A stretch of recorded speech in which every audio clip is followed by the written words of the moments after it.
vertical release and incision distal to the premolar, and I elevated with a split thickness flap the sagittal papilla, and then I performed the full thickness part in order to expose the bony crest, and then I performed again, as usual, the split thickness apical to the mucogingival junction. Then I eliminated the epithelium from the papilla and moved my blade at the palatal side in order to harvest the connective tissue graft. Please don't forget that the evidence of aesthetics is strongly related with a specific balance, that is the completely coverage of connective tissue graft, in order to improve as much as possible the quality of soft tissue, in order to preserve the original color of the tissue. It's very important that the mucogingival technique that they are going to do for aesthetic reason is not able to change the original color. And this was the original picture. This was the long-term follow-up, and look at the lateral thickness that is stable in the long term. So again, this observation seems to confirm that yes, the head of connective tissue graft is strongly predictable. And we compared in 2016 in this randomized clinical trials all the connective tissue graft or the coronal advanced flap alone. We compared the multiple coronal advanced flap with or without connective tissue graft at the upper arch, and as it's quite easy to understand, the connective tissue graft won, higher probability for obtaining full root coverage. But in this randomized trials, we explored the thickness as potential prognostic factors. We measured the thickness of any single recession, and we interacted the prognostic model with the head or not the connective tissue graft. And this graph, the blue line is the coronal advanced flap, and the red line is the connective tissue graft. And these two graphs, cross at around 0.8 millimeters. And this means that if we are going to have at least 0.8 millimeters of gingival thickness, probably the coronal advanced flap is enough. If we have less, probably it is strongly indicated having a connective tissue graft. Please don't forget that if we are going to put the connective tissue graft under a very thick and very well represented flap, we have the similar probability of root coverage, probably the similar stability, but unfortunately lower aesthetic outcomes. So it seems to be really important today to properly balance the use or not use of connective tissue graft in relation with the original thickness of the flap.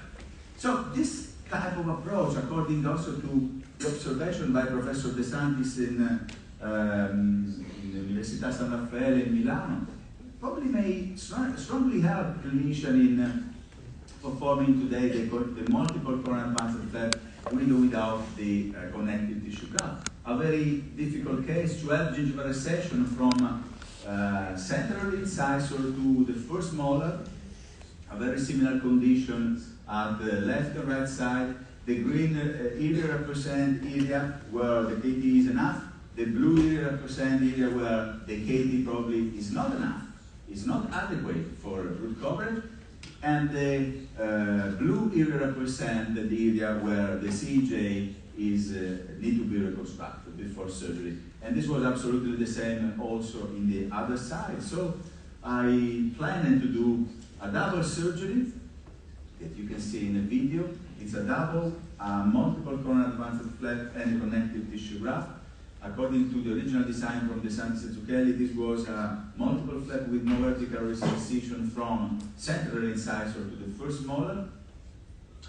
Again, split, full and split.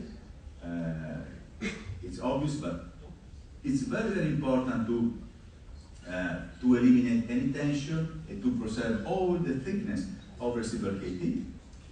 Then we're going to eliminate the epithelium from the interdental papilla. And then I move my blade at the palatal side in order to harvest a connective tissue graft. In this case, there was a very thin soft palatal mucosa. So I performed a classical free gingival graft harvesting procedure, and then I removed the epithelium. And this connective tissue graft was adapted in the area of premolar and of the first premolar and the cuspid, and was then stabilized. Then the flap was corner-advanced in order to completely cover the graft, in order to obtain an absolutely stable wound healing, also for deeper resection. So please don't forget the connective tissue graft is the secret to increase the stability of the wound in the recession type model. And this was baseline, this was the full root coverage 1 year after treatment. This was the patient's mind 1 year after treatment. So the evidence seems to suggest that some elements are a strong prognostic factor for root coverage outcomes, but also prognostic factor in using or not the connective tissue graft. For example, the basal recession, deeper is the basal recession, the KT characteristics, less is the KT or less is the thickness of KT, and higher is the indication in using connective tissue. But very importantly also the loss of interdental attachment, and I think this will be discussed in the next lecture. And there are two very nice emerging data also for using or not the connective tissue at the level of CJ step. So these elements I think are very important.